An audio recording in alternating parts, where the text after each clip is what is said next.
మీరు ఇంజనీరింగ్ చేశారా? జాబ్స్ కోసం సెర్చ్ చేస్తున్నారా? 3600 మందికి పైగా స్టూడెంట్స్ కి జాబ్స్ వచ్చేలా చేసిన code Gyan 100 days software course లో జాయిన్ అవ్వండి. మీ కెరియర్ ని బిల్డ్ చేసుకోండి. Welcome to Suman TV. నేను మీ సుమన్ టీవీ. నాకు వక్ఫ్ బిల్ దీనికి సంబంధించినటువంటి వాటిలో కనుక మనం చూస్తే గత కొద్ది రోజులుగా రకరకాల కథనాలు భిన్నాభిప్రాయాలు వ్యక్తపరుస్తూ ఉన్నారు. అయితే ప్రస్తుతం దీనికి సంబంధించి కొన్ని కీలక నిర్ణయాలు కూడా తీసుకోవడం జరుగుతుంది. ఈ బిల్లు వల్ల ముస్లిం సోదరులకి ఎలాంటి ప్రయోజనం కలిగే అవకాశం ఉంటుంది, వక్ఫ్ బిల్ అంటే ఏంటి, వీటికి సంబంధించినటువంటి ప్రాసెస్ ఏ విధంగా ఉండే అవకాశం ఉంటుంది అనేది ఈరోజు మనతో పాటు హైకోర్టు అడ్వకేట్ అలగరి రవీంద్రనాథ్ గారు ఉన్నారు. అది వారి మాటలోనే తెలుసుకుందాం. Hello sir. హాయ్ అండి నాగరాజ్ గారు. వక్ఫ్ బిల్ ఇప్పుడు దీని గురించి అందరూ మాట్లాడుకుంటూ ఉన్నారండి. ఓవరాల్గా ఇది ఎలాంటి బెనిఫిట్ ఇచ్చే అవకాశం ఉంటుందంటారు అసలు ముస్లిం సోదరులకి? వక్ఫ్ బిల్ అన్నది ఇప్పటివరకు ఉన్న భారతదేశంలో 1947లో భారతదేశానికి స్వాతంత్రం వచ్చిన తర్వాత ముస్లింలకి ఉద్దేశించినటువంటి స్థిర చరాస్తులు, ల్యాండ్ కావచ్చు, చరాస్తులు కావచ్చు, వీటికి సంబంధించినటువంటి ఒక ప్రొటెక్షన్ కమిటీని వక్ఫ్ బోర్డ్ అని ఒక బోర్డు ఉంది సార్. అంటే నేను బేసిక్లీ అర్థమయ్యే భాషలు చెప్తాను. 1913లో కొంతమంది ముస్లిం పెద్దలందరూ కలిసి దీన్ని ఏర్పాటు చేసుకోవడం జరిగింది, ఈ వక్ఫ్ బోర్డు. ఏమిటి వక్ఫ్ బోర్డు అంటే? వక్ఫ్ అంటే అరబిక్ వర్డ్ ఏంటంటే చేయి కలుపుకుంటూ ఒకరికొకరు తోడ్పాటు అందించుకుంటూ ముందుకు వెళ్ళడం అన్న మీనింగ్ వస్తుంది, అరబిక్లో ఉన్నటువంటి మీనింగ్. ఏంటి వక్ఫ్ అంటే? ముఖ్యంగా తమకు ఉన్నటువంటి ఏదైతే ప్రాపర్టీ ఉంటుందో, ముస్లింల యొక్క మత సిద్ధాంతం ప్రకారం నేను చెప్తున్నాను, తమ ప్రాపర్టీని తమ తర్వాత వారసులకు అందజేసే విధంగా, అంటే కొడుకు కూతురు పిల్లలు అయిపోయిన తర్వాత పూర్వకాలం, అంటే ఇప్పుడు నేను చెప్పేది ఒక 20-30 ఇయర్స్ బ్యాక్ నేను చెప్తున్నాను, అప్పుడు మనుషుల్లో కొంత దాతృత్వ భావన ఎక్కువ ఉండేది. అంటే మేము ఈ క్షణం భూమి మీద ఉండకపోయినా మా తర్వాత మేము చేసినటువంటి దాన ధర్మాలన్నీ కూడా భూమి మీద ఎల్లకాలం ఉండాలి అని ఏం చేసేవారంటే, తమకున్నటువంటి ప్రాపర్టీని అల్లా పేరు మీదుగా కొంత ప్రాపర్టీని రాసేవారు దాన ధర్మాల రూపంలో. అది హిందూ సమాజంలో కూడా ఉంటుంది, ముస్లిం సమాజంలో కూడా ఉంటుంది. నేను ఇప్పుడు చెప్పబోయేంత కూడా ముస్లిం యొక్క సమాజం కూడా చెప్తున్నాను. వాళ్ళు ఏం చేసేవారంటే ప్రాపర్టీని అల్లా పేరు మీద రాసేవారు. అల్లా పేరు మీద రాసేవాడు అంటే ఏంటి అంటే, ముస్లింలో ఉన్నటువంటి పిల్లలకి, ముస్లింలో ఉన్నటువంటి అనాథలకి, ముస్లింలో ఉండే వితంతువులకి, ముస్లింలో ఎడ్యుకేషన్ పర్పస్, ఈ దాన ధర్మాల రీత్యా దీనికి వాడడం కోసం అని చెప్పి ఒక ప్రాపర్టీ. బట్ ఏంటంటే చాలామంది అప్పుడు నిజాం తర్వాత, నాట్ ఓన్లీ హైదరాబాద్ నిజాం కాకుండా దేశవ్యాప్తంగా ఉన్నటువంటి వీళ్ళందరూ కూడా చేశారు. అయితే ఇది 1913లో ఈ యొక్క బోర్డు ఏర్పాటైంది, వక్ఫ్ బోర్డు అంటే. బోర్డు అంటే బ్రిటిషర్స్ కాలంలో దీన్ని ఏర్పాటు చేశారు. 40 ఏళ్ళలో స్వాతంత్రం వచ్చిన తర్వాత భారతదేశం 2 పార్ట్లుగా విభజించబడింది. ఒకటి పాకిస్తాన్గా, మరొకటి భారతదేశంలో. ఆ విభజించిన కార్యక్రమాలు ఏం చేశారంటే, ఎవరు ఏ ప్రాంతంలో ఉండొచ్చు అంటే, పాకిస్తాన్కి వెళ్ళాల్సిన వాళ్ళు పాకిస్తాన్కి వెళ్ళొచ్చు, ఇండియాలో ఉండాల్సిన వాళ్ళు ఇండియాలో ఉండిపోవచ్చు అన్నటువంటి ఒక నియమం అయితే అప్పుడు ఆ నెహ్రూ గారి గవర్నమెంట్లో జరిగింది, అందరికీ తెలిసిన విషయమే. అయితే భారతదేశంలో ఉన్నటువంటి ముస్లిమ్స్ అందరూ కూడా కొంతమంది పాకిస్తాన్కి వెళ్ళిపోయారు. ఆ వెళ్ళిపోయిన సందర్భాలు వాళ్ళు కుటుంబ సమేతంగా వెళ్ళిపోయినప్పుడు అక్కడక్కడ కొంత ల్యాండ్స్ ఉండిపోయి, ఈ ల్యాండ్స్ అన్నింటినీ కూడా ప్రొటెక్ట్ చేసుకునే ఉద్దేశంతో భారతదేశ ప్రభుత్వం యొక్క ఆధీనంలో వెళ్లకుండా ముస్లింల యొక్క పెద్దల యొక్క ఆధీనంలో ఆయా ప్రాంతంలో ఉన్నటువంటి కమిటీలు, అంటే ఏ ప్రాంతంలో ఉంటే ఆ ప్రాంతాలు, దేశవ్యాప్తంగా ఏ రాష్ట్రాల్లో ఉంటే ఆయా రాష్ట్ర ముస్లిం మత పెద్దలందరూ కలిసి ఒక కమిటీ బోర్డుని ఏర్పాటు చేసుకొని వాళ్ళు దానికి సంరక్షకులుగా, అంటే పూర్తిగా దానికి సంబంధించిన ల్యాండ్స్ అన్ని కూడా వాళ్ళకి ఇచ్చేసి వెళ్ళిపోయారు, ఈ యొక్క ల్యాండ్ సంబంధించి. ఇలా ఎక్కడెక్కడైతే దేశవ్యాప్తంగా ఉన్నటువంటి ల్యాండ్లన్నీ అంచనా వేస్తే నాగరాజ్ గారు, నేను మీకు లెక్కలు చెప్తే మీకు ఆశ్చర్యం గొలిపే విస్తుగొలిపే విషయాలు ఉంటాయి. సుమారుగా దాని లెక్కలు వేస్తే మన రీసెంట్గా 2022లో ఒక వంశీ అని ఒక యాక్ట్ రావడం జరిగింది. వంశీ యాక్ట్ అంటే ఇది హిందూ యాక్ట్ కాదు సార్. వంశీ అంటే వక్ఫ్ బోర్డు సంబంధించిన ఒక యాక్ట్, వంశీ యాక్ట్ అంటారు దీన్ని. సిస్టమేటిక్ ఆఫ్ మేనేజ్మెంట్, అంటే వక్ఫ్ సిస్టమేటిక్ మేనేజ్మెంట్ అనేటువంటి అదొక యాక్ట్ ఫామ్ చేశారు. ఆ బోర్డు ప్రకారం భారతదేశంలో ఈ యొక్క వక్ఫ్ ఆస్తులు ఎంత ఉన్నాయంటే సుమారుగా 9,70,000 ఎకరాలు ఉన్నట్టుగా అంచనా వేశారు. 9,70,000 ఎకరాలు ఈ వక్ఫ్ బోర్డు అనేటువంటి ఈ యొక్క సంస్థ ఆధ్వర్యంలో ఉంది. మీరు ఇంకా ఆశ్చర్యం ఏంటంటే, భారతదేశంలో ఎక్కువగా ఉన్నటువంటి స్థలాలు ఎవరికి ఉన్నాయంటే రక్షణ శాఖ ఉంటుంది, అంటే డిఫెన్స్ డిపార్ట్మెంట్ ఉంటుంది, నేవీ కావచ్చు, ఎయిర్ ఫోర్స్ వాళ్ళకు ఉంటుంది. అది సుమారుగా 16 లక్షల ఎకరాల పాటు ఒక రక్షణ శాఖ భారతదేశంలో ఎక్కువ ల్యాండ్ ఉంటే, సెకండ్ పొజిషన్లో ఉన్నది రైల్వే శాఖ. రైల్వే శాఖ సుమారుగా 12 లక్షల పైబడి ఎకరాల ల్యాండ్ అయితే ఉంది. ఇక మూడో స్థాయి ఎవరిదే అంటే ఈ వక్ఫ్ బోర్డుకు ఉన్నటువంటి ఈ 9,70,000 ఎకరాలు వక్ఫ్ బోర్డు యొక్క ఆధీనంలో ఉంది. దీనికి సంబంధించినటువంటి వివరాలు ఇవి. అంటే సుమారుగా గోవా స్టేట్కి మించి ఉన్నటువంటి ల్యాండ్స్ భారతదేశ వ్యాప్తంగా ఈ వక్ఫ్ బోర్డు యొక్క ఆధీనంలో ఉంటుంది. ఇది గుర్తుపెట్టుకోవాలి. అయితే మరి ప్రభుత్వానికి వక్ఫ్ బోర్డుకి తేడా ఏంటంటే, వక్ఫ్ బోర్డుని ఏం చేశారంటే 1947 స్వాతంత్రం వచ్చిన తర్వాత 1995లో దీనికి ఒక చట్టం చేశారు. అప్పుడు ఉన్నటువంటి ఆ ప్రభుత్వం వాళ్ళు ఏం చేశారంటే ఒక విశేషమైన అధికారులు ఇవ్వడం జరిగింది ఈ వక్ఫ్ బోర్డుకి. అంటే మీకు ఎగ్జామ్ చెప్తే మీకు ఆశ్చర్యపోతారు నాగరాజు గారు. ఇప్పుడు ఫర్ ఎగ్జాంపుల్ ఏదైనా ఒక స్థలం కనిపించింది అనుకోండి, ఏదైనా ఒక స్థలం, ఈ స్థలం నాదే అని అన్నారు అనుకోండి వక్ఫ్ బోర్డు, ఖచ్చితంగా ఆ ల్యాండ్ వక్ఫ్ బోర్డుకి హ్యాండ్ ఓవర్ చేసేయాల్సిందే. ఈ యొక్క సూత్రాన్ని బాగా వినండి. ఏదైనా ఒక ల్యాండ్ చూపించి ఈ ల్యాండ్ నాది అని వక్ఫ్ బోర్డుగా అని చెప్పగలిగితే ఆ ఎంటైర్ ల్యాండ్ మొత్తం కూడా వక్ఫ్ బోర్డుకి ఇచ్చేయాలి. ఎవరైతే ఆ ల్యాండ్లో స్వాధీనం ఉన్నారో వాళ్ళు నిరూపించుకోవాల్సిన అవసరం ఉంటుంది. ఈ ల్యాండ్ వక్ఫ్ది కాదు మాది నిరూపించుకోవాల్సిన అవసరం ఆ వ్యక్తిది. అంటే నేను ఒక అభియోగం వేస్తాను, ఆ అభియోగాన్ని కాదని చెప్పి నిరూపించుకోవాల్సినటువంటి ఆ పరిస్థితి ఆ వ్యక్తికి ఉంటుంది. ఆ వ్యక్తి కూడా ఎవరి దగ్గరికి వెళ్ళాలి? ప్రభుత్వం దగ్గరికి వెళ్ళడు, వక్ఫ్ బోర్డులో ఉన్నటువంటి కమిటీ పెద్దల దగ్గరికి వెళ్ళి నిరూపించుకోవాల్సిన అవసరం ఉంటుంది. అంటే భారతదేశ రాజ్యాంగానికి పేర్లగా ఒక చట్టం ఈ వక్ఫ్ బోర్డు యొక్క ఆధీనంలో నడుస్తూ ఉంటుంది. అంటే ఈవెన్ దో మీకు చేతి ఆశ్చర్యపోతారు, పార్లమెంట్ ఇది నాదే అని వక్ఫ్ బోర్డు అని అనుకోండి ఇచ్చేయాలి, అసెంబ్లీలు ఇది నాదే అనుకోండి ఇచ్చేయాల్సిన అవసరం వస్తుంది. అంటే ఈ విషయం నేను చెప్పలేదండి నాగరాజు గారు, కిరణ్ రిజిజు అని చెప్పి పార్లమెంట్లో ఈ వ్యాఖ్యానం చేయడం జరిగింది. ఈ వక్ఫ్ బిల్లు ఎందుకు తీసుకొస్తున్నామంటే ఈ వక్ఫ్ బిల్లులో ఉన్నటువంటి చట్టంలో ఉన్నటువంటి ఈ లొసుగులు ఏ స్థాయిలో ఉన్నాయని ఆయన పార్లమెంట్లో మాట్లాడిన మాట నేను చెప్తున్నాను. పార్లమెంటు భవనం మాదని చెప్పిన వక్ఫ్ బోర్డు చెప్పినప్పుడు కూడా ఆ పార్టీ యాస్టీస్గా వక్ఫ్ బోర్డుకి ఇవ్వాల్సిన అవసరం ఉంటుంది. అంత భయంకరమైన చట్టం అని చెప్తూ ఆయన మాట్లాడే విషయాలు నేను మీతో చెప్పడం జరిగింది. అయితే ఇంకా ఏముంది వక్ఫ్ బోర్డులు అంటే, ఈ వక్ఫ్ బోర్డులో ఎవరైతే కమిషనర్ ఉంటారో ఈ కమిషనరే ఆ యొక్క వక్ఫ్ ల్యాండ్కి పూర్తి యొక్క దాని విశేష అధికారాలు కలిగి ఉంటారు. అథారిటీస్ అన్ని వాళ్ళ చేతిలో ఉంటుంది. పోనీ వాళ్ళైనా సరే ముస్లింల యొక్క కమ్యూనిటీ ఏదైతే ముస్లింల యొక్క ఉన్నారో వాళ్ళకైనా చేస్తున్నారంటే వాళ్ళు ఎక్కడా చేస్తున్నటువంటి ఆనవాళ్ళు ఎక్కడా కనిపించట్లేదు. అంటే ఎంతెంత ల్యాండ్ ఉన్నప్పటికీ కూడా వాళ్ళ అనాథ శరణాలయాలు కావచ్చు, వితంతువులు కావచ్చు, లేకపోతే వాళ్ళ మదర్సాలు కావచ్చు, ఎడ్యుకేషన్ పర్పస్, లేకపోతే వాళ్ళ దర్గాలు, వీటికి సంబంధించి చాలా తక్కువ ఉంటుంది. ఎంతసేపు కూడా వాళ్ళు కొంతమంది కబ్జా అంటే ఎవరైతే పెద్దలు కొంతమంది వాళ్ళ హోల్డింగ్లో ఉండిపోయి దేశవ్యాప్తంగా ఈ 9,50,000 ఎకరాల్లో చాలా వరకు వాళ్ళ గుత్తాధిపత్యంలో ఉంటున్నాయి.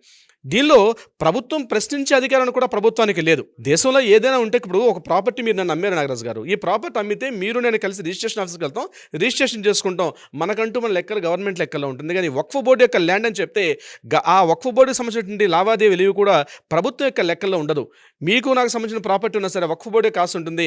అది అవునా కాదని డిసైడ్ చేసే అధికారం కూడా వక్ఫ్ బోర్డుగా ఉంటుంది. అది అవునా కాదా, ఆ ప్రాపర్టీకి సంబంధించిన ఏవైనా జరగాలంటే అక్కడ ఏమైనా స్కూల్స్ కట్టాలన్నా ఇతరత్ర ఏవైనా వ్యాపార కార్యక్రమాలు చేయాలంటే కూడా దాని మీద పూర్తి హక్కు అంతా కూడా వీళ్ళకే ఉంటుంది. సో ఇట్లాంటి ఒక భయంకరమైన చట్టం ఈ యొక్క వక్ఫ్ బోర్డు యొక్క చట్టం. ఇది ఎలా ఉంది అంటే ఇందులో వాళ్ళకు కూడా ఈ 9,50,000 ఎకరాల్లో కూడా ఎవరెవరికి ఎంత ఉందని చెప్పి రీసెంట్గా 2022లో నేను చెప్పిన వంశీ యాక్ట్ ఏది తీసుకొచ్చారో అది గవర్నమెంట్ ఇచ్చిన లెక్కల ప్రకారం నేను మీతో షేర్ చేసుకుంటాను నాగరాజు గారు. అందులో మసీదులకి 1,19,000 ఎకరాలు ఉందట. మసీదులకు మించి ఎక్కువ ల్యాండ్ దేని మీద ఉంది అంటే కబ్రస్థాన్ అంటే శ్మశానాలకి సుమారుగా 1,50,000 ఎకరాలు వాళ్ళ పేరు మీదుగా నమోదై ఉందట ఈ యొక్క ల్యాండ్ 9 లక్షల ఎకరాల్లో కూడా. ఇక మూడోది ఇమాంబాద్ అంటారు, లేకపోతే అసుర్షానా అంటారు, దీనిలో 17,000 ఆస్తులు ఉన్నాయి. మదర్సాలకి స్కూల్ సంబంధించి ఒక 14,000 ఆస్తులు ఉన్నాయి.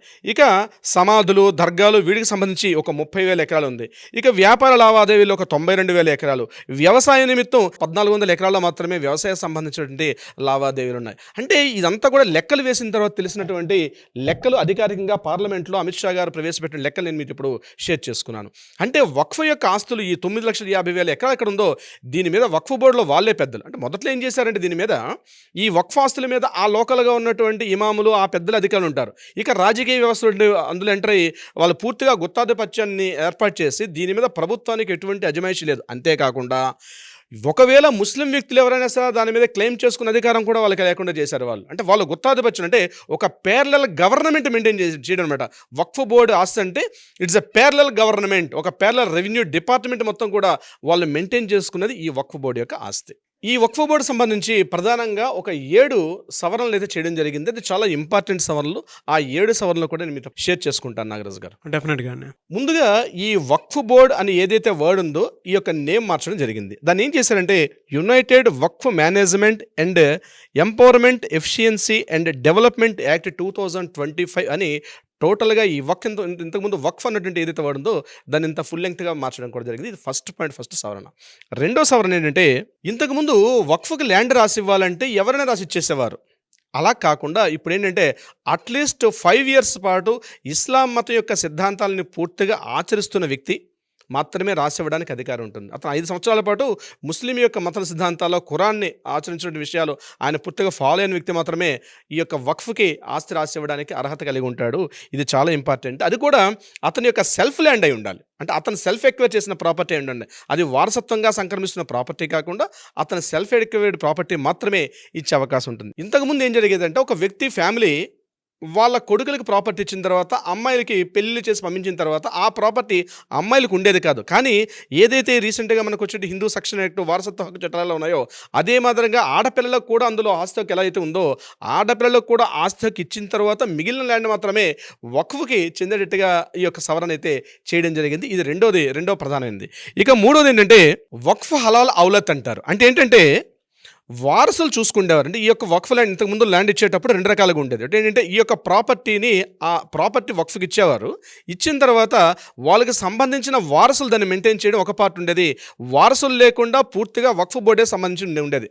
ఈ ఎవరైతే వారసులు చూసుకుంటారో దాన్ని వక్ఫ్ హలాల్ ఔలత్ అంటారు. దాన్ని ఏదైతే ఈ ప్రాపర్టీని కూడా ఇచ్చేటప్పుడు ఎవరు పడితే వాళ్ళు ఇవ్వడం కానీ దీనికి ఇవ్వడం కాకుండా దీనికంటే ఒక వ్యవస్థ, దానికి ఒక సిస్టమేటిక్ ఒక ఫార్మేట్ అనేది అది దగ్గరలో ఉన్నటువంటి ఇంక నేను నెక్స్ట్ చెప్పబోయే సవరణ దీనికి అనుగుణంగా ఉంటుంది.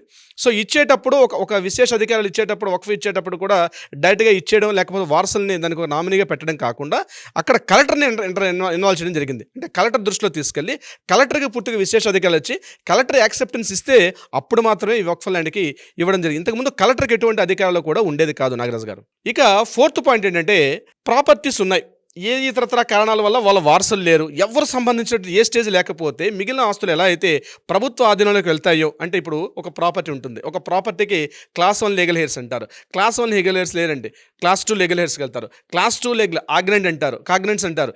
ఇవి ఎవ్వరూ లేరనుకోండి సిస్టమేటిక్లో చివరిగా ఆ ప్రాపర్టీ ఎవరికి చెందుతుంది అంటే ఆ ప్రాపర్టీ కంప్లీట్గా ప్రభుత్వం స్వాధీనం చేసుకునే హక్కును కూడా ఈ యొక్క చట్టం ద్వారా దీన్ని రూపకల్పన చేశారు. ఇది ఇక్కడ ప్రధానంగా ముస్లిం సోదరులకి నచ్చడం లేదు. అంటే ప్రభుత్వం అజమాయిషీ ఎందుకు, ప్రభుత్వం ఇట్లా స్వాధీనం చేసుకుంటుంది, మా ముస్లిం మత పద్ధతులు ఇవాళ తప్పించి ప్రభుత్వానికి దీని మీద అజమాయిషీ అవసరం లేదు కదని చెప్పి ఈ 4వ సవరణకి ఎక్కువగా నెగిటివిటీ బాగా స్టార్ట్ అయింది నాగరాజు గారు. ఇంకొక సవరణ ఏంటంటే దీంతో పాటు జరిగింది, ఇప్పటివరకు దేశవ్యాప్తంగా ఉన్నటువంటి ఎక్కడెక్కడైతే వీళ్ళ ఆస్తి వివరాలు ఉన్నాయో వీటన్నిటిని కూడా 6 months టైం పెట్టి 6 monthsలోగా ఇవన్నీ కూడా రిజిస్ట్రేషన్ చేసుకోవాలి. అంటే వక్ఫ్ బోర్డ్ అయినా లేకపోతే దానికి ఎవరైతే ఒక అధికారంగా కలిగి ఉన్నటువంటి వక్ఫ్ ఎవరైతే అథారిటీ డివిజన్ ఎవరైతే ఉంటారో వాళ్ళు ఇమీడియట్గా గవర్నమెంట్ రిజిస్ట్రేషన్స్కి వచ్చి ఒక రిజిస్ట్రేషన్ అథారిటీ డిపార్ట్మెంట్ ఏదైతే మనకి ఇప్పుడు రిజిస్ట్రేషన్స్ యాక్ట్ ఎలా ఉందో ఆ యాక్ట్ ప్రకారం ఎవరి ప్రాపర్టీ కొట్టుకుని ఇది వక్ఫ్ ల్యాండా కాదా అది రిజిస్ట్రేషన్ చేసేయమని చెప్పారు. టోటల్గా రిజిస్ట్రేషన్ డిపార్ట్మెంట్ కొనుగోలు అమ్మకాలు ఇవన్నీ కూడా ఎట్లయితే మనకి ట్రాన్స్పరెంట్గా ఈసీ అని ఎట్లయితే కనిపిస్తాయో ఈరోజు భారతదేశ వ్యాప్తంగా ఉన్నటువంటి ఏదైతే టోటల్ ల్యాండ్స్ అన్నీ కూడా రిజిస్ట్రేషన్ డిపార్ట్మెంట్లో ఇంక్లూడింగ్ సర్వే నెంబర్స్ అన్నీ కూడా కల్పిస్తూ ఏదైతే వక్ఫ్ రిలేటెడ్ ల్యాండ్ ఉంటే ఆ వక్ఫ్ రిలేటెడ్ ల్యాండ్గా కనిపించాలి. ఇప్పుడు ఫర్ ఎగ్జాంపుల్ ఎండోమెంట్ ల్యాండ్స్ ఉంటాయి, దేవాదాయ ధర్మాదాయ శాఖ ల్యాండ్స్ ఉంటాయి. అవి ఎప్పుడైతే స్ట్రీమ్ లైన్ చేసుకున్నారో భారతదేశంలో చాలా చోట్ల 90% ఆఫ్ ఎండోమెంట్ ల్యాండ్స్ ఎక్కడైతే ఉంటాయో రిజిస్ట్రేషన్ డిపార్ట్మెంట్లో కనిపిస్తాయి. అదేవిధంగా వక్ఫ్కు సంబంధించిన ల్యాండ్స్ ఎక్కడ కూడా ఇప్పటివరకు ఎక్కడ కూడా ఈవెన్ ఒక స్క్వేర్ యార్డ్ కూడా మీకు ఎక్కడ గవర్నమెంట్ రికార్డ్స్లో కనిపించదు. కానీ ఈ సవరణ చేయడం ద్వారా ఏం తెలిసిందంటే టోటల్ ల్యాండ్ ఎంతైతే ఉందో దేశవ్యాప్తంగా ఏ ఊర్లో ఏ గ్రామంలో ఎట్లా ఎంత ఉందో టోటల్ ల్యాండ్ కూడా వక్ఫ్కు సంబంధించినటువంటి ఒక సిస్టమ్ కనిపించమని చెప్పి నమోదు చేయమని గవర్నమెంట్ ఒక సవరణ తీసుకొచ్చారు. ఇందులో ఇంకొక ప్రధానమైన విషయం ఏంటంటే దీనికి సంబంధించి వక్ఫ్ బోర్డులో ఇంతకుముందు స్త్రీలకు ప్రవేశం ఉండేది కాదు, ఇంక్లూడింగ్ ముస్లిమ్స్ అయినా సరే. కానీ బాడీ మెంబర్ ఆఫ్ బోర్డు ఉందో ఆ బాడీలో స్త్రీలకు కూడా ప్రవేశం చేశారు. ఇంకొక ఇంపార్టెంట్ పాయింట్ అంటే ఒక్క స్త్రీలకే కాకుండా నాన్ ముస్లిమ్స్ కూడా ఆ బోర్డులో మెంబర్షిప్ ఇవ్వాలి అట్లీస్ట్ అని చెప్పి ఒక సవరణ తీసుకొచ్చారు.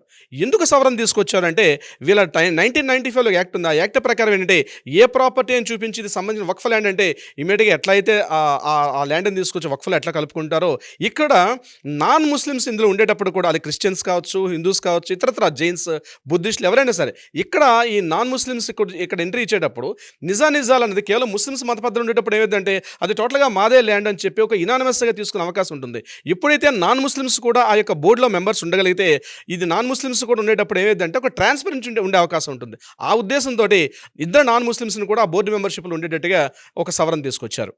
మరొక ఇంపార్టెంట్ పాయింట్ ఏంటంటే అత్యంత ప్రధానమైనది కీలకమైనటువంటి సవరణ దీని మీద దేశవ్యాప్తంగా ఏదైతే మన ముస్లిం సోదరులు 2 పాయింట్స్ మీద నేను చెప్పాను, ఇందాక ఒక పాయింట్ చెప్పాను, ఇప్పుడు సెకండ్ పాయింట్ ఏంటంటే ఈ వక్ఫ్ బోర్డు మొత్తానికి కూడా కమిషనర్ ఒక్కడికే పూర్తి అధికారాలు కాకుండా డిస్ట్రిక్ట్ కలెక్టర్ గారికి కూడా అధికారులు ఇవ్వడం జరిగింది. అంటే commissioner is not only total final authority కాదు, కలెక్టర్కి కూడా విశేష అధికారులు ఇవ్వడం జరిగింది. అంటే అది దాని గురించి ఆ యొక్క ప్రాపర్టీ దీనికి సంబంధించిందా కాదా ఈ వివరాలన్నీ తెలియాలంటే కలెక్టర్ గారికి దీన్ని పూర్తిగా, అంటే ఎవరైనా ఒక పలానా ప్రాపర్టీ ఇది వక్ఫ్ ల్యాండ్ అనుకునేటప్పుడు మన కలెక్టర్ గారికి కూడా ఒక ఇంటిమేట్ చేసి దీని మీద నిజార్దన కమిటీ కానీ లేకపోతే నిజాలు తెలుసుకోవడం కోసం చెప్పి కలెక్టర్ గారిని కూడా అప్రోచ్ అవకాశం అనేది ఈ యొక్క సవరణ బిల్ ద్వారా ఏర్పడింది. ఇంతకుముందు కలెక్టర్కి అసలు రైట్స్ కూడా లేవు. రెవెన్యూ డిపార్ట్మెంట్కి డిస్ట్రిక్ట్ ఫస్ట్ క్లాస్ మ్యాజిస్ట్రేట్ అయినప్పటికీ కూడా దాని మీద పూర్తి అధికారులు ఏవి కూడా కలెక్టర్ గారికి ఒక 1 పాయింట్ కూడా ఇక్కడ లేదు వక్ఫ్ బోర్డు మీద. కానీ ఈ సవరణలో ఏం జరిగిందంటే కలెక్టర్ గారికి విశేష అధికారులు కూడా ఇవ్వడం జరిగింది దీనికి సంబంధించి. ఇది కాకుండా ప్రధానంగా ఇదంటే ఎందుకు ఈ యొక్క ఇనిషియేటివ్గా తీసుకున్నారంటే ఒక కారణం ఏంటంటే ఇన్ని సవరణలు ఇప్పుడు నేను చెప్పినటువంటి ఈ 7 సవరణలు ఎందుకు తీసుకొచ్చారంటే తమిళనాడులో ఒక గ్రామంలో సుమారుగా 30,000 ఎకరాలు ఉంటే వక్ఫ్ బోర్డు సంస్థ ఏం చేసిందంటే ఈ ప్రాపర్టీ మొత్తం మాదే అని చెప్పి ఎంటైర్ ఆ గ్రామానికి సంబంధించిన మొత్తం గ్రామాన్ని మొత్తం కూడా వక్ఫ్ బోర్డులో కలిపేసుకున్నారు. ఇది ఒక 4 years బ్యాక్ జరిగిన సంఘటన ఇది. దాని మీద ఇప్పటికి కూడా సుప్రీంకోర్టు వరకు వాదోపవాదాలు జరుగుతున్నాయి. బట్ ఈ యాక్ట్ ఎప్పుడైతే కఠినంగా ఉందో కోర్టులు కూడా ఈ యాక్ట్ని ఇంపోజ్ చేసే పనిలో ఉంటే తప్పించి యాక్ట్కి అంటే పార్లమెంట్లో కానీ అసెంబ్లీలో చేసిన చట్టాలకు వ్యతిరేకంగా తీర్పులు ఇచ్చే అవకాశం సుప్రీంకోర్టు కూడా లేదు. కొన్ని సందర్భాల్లో జడ్జిమెంట్స్ ఇస్తాయి కానీ తీర్పులు మాత్రం ఇచ్చేటప్పుడు యాక్ట్కి అనుకూలంగా ఇవ్వాల్సి వస్తుంది. కానీ ఈరోజు తమిళనాడులో ఆ గ్రామం మొత్తం కూడా వక్ఫ్ బోర్డులో కలిసిపోవడం వల్ల ఇటువంటి రాబోయే రోజుల్లో మిగిలిన చోట్ల జరిగే అవకాశం ఉంటుందని చెప్పి ఒక పారదర్శకత ఒక ట్రాన్స్పరెన్సీ అన్ని చోట్ల ఉండాలి. ముఖ్యంగా ఈ భూముల విషయంలో ముస్లింలు ఈరోజు కూడా దేశవ్యాప్తంగా మనం చూసినట్లయితే ఇప్పటికి కూడా అణగారిన వర్గాలు ఎంత దారుణంగా ఈరోజు వాళ్ళకి వితంతువులు కావచ్చు, ఫుడ్, ఎడ్యుకేషన్ విషయంలో చాలా అణగారు ఉన్నారు. కాబట్టి వాళ్ళు కూడా ఒక స్టేటస్ తీసుకొచ్చే ఉద్దేశంతో ఈరోజు భారత ప్రభుత్వం ఈ చట్టాన్ని మేము తీసుకొస్తున్నామని చెప్పి చెప్పడం జరిగింది. అయితే ఇంకొక ఇంపార్టెంట్ పాయింట్ నాగరాజు గారు, ముఖ్యంగా మనం ట్రైబల్ ఏరియాస్కి వెళ్ళాం అనుకోండి, గిరిజనులకు ప్రత్యేక విశేష అధికారులు అంటే ట్రైబల్ యాక్ట్స్ ఉంటాయి. కానీ ఎంత దారుణం అంటే ఈవెన్ దో ట్రైబల్ ల్యాండ్స్ని కూడా అంటే గిరిజనుల హక్కులు ఏదైతే కొండ ప్రాంతాలు ఉంటే ట్రైబల్స్కి ఉండే హక్కులు కూడా ఈవెన్ ట్రైబల్ యాక్ట్కి వ్యతిరేకంగా కూడా ఈవెన్ వక్ఫ్ బోర్డు పొరపాటున ఆ ట్రైబల్ ల్యాండ్ మాదంటే కూడా గిరిజనులకు ఉన్నటువంటి ఆ హక్కులు కూడా రాసినటువంటి చట్టం ఈ వక్ఫ్ బోర్డు యొక్క చట్టం ఇది. అంటే ఇప్పటివరకు గిరిజనులు అంటే ఆ గిరిపుత్రులు కాబట్టి వాళ్ళకు ఒక హక్కులు ఉంటాయి ప్రత్యేకంగా. ఎందుకంటే అక్కడ వేరే వాళ్ళ పర్చేజింగ్ కానీ కొండ అమ్మడం కుదరదు, దానికి సంబంధించి ఒక రక్షణ చట్టం ఉంది. కానీ గిరిజన చట్టాలు అంటే గిరిజన యొక్క ల్యాండ్స్ విషయంలో కూడా వాళ్ళ ల్యాండ్స్లో కూడా ఎంటర్ అయిపోయే హక్కు ఈ యొక్క చట్టాన్ని కల్పించడం జరిగింది, ఈ యొక్క వక్ఫ్ బోర్డు చట్టం. అందుకే దాన్ని కూడా సవరణ చేశారు. ఇకపోతే షియా ముస్లిమ్స్ అని, సున్నీ ముస్లిమ్స్ అని ఈ తెగలు ఏవైతే ఉన్నాయో వీటికి సంబంధించి కూడా చాలా వివరాలు ఉంటాయి. వాటిని మరొక వీడియోలో మనం డీటెయిల్గా తెలుసుకుందాం. నాగరాజు గారు, ఈ యాక్ట్ మొత్తం మీరు వినుంటారు కదా, మీ ఒపీనియన్ షేర్ చేయండి. ఎందుకంటే భారతదేశం అంటే వసుదైన కుటుంబం అని చెప్పేసి మాట్లాడుకుంటూ ఉంటాము. అలాంటి దేశం మంది కొంతమందికి వన్ సైడ్గా కూడా కనిపించేటువంటి అవకాశాలు ఉంటాయి. కాబట్టి మీ అభిప్రాయం ఏదున్నా సరే కింద కామెంట్ బాక్స్లో పోస్ట్ చేయండి. ఫర్దర్గా వీటికి సంబంధించినటువంటి వాటిల్లో కొన్ని వీడియోస్ క్లారిటీగా మాట్లాడుకుంటూ కూడా చేసుకోవడానికి అవకాశం ఉంటుంది. ఎనీవేస్ థ్యాంక్ యూ అండి. Thank you so much Ravindranath గారు. Thank you so much Nagaraju గారు. సుమన్ టీవీలో మీ పర్సనల్ అండ్ బిజినెస్ ప్రమోషన్స్ కోసం కింది నెంబర్కి కాంటాక్ట్ చేయండి.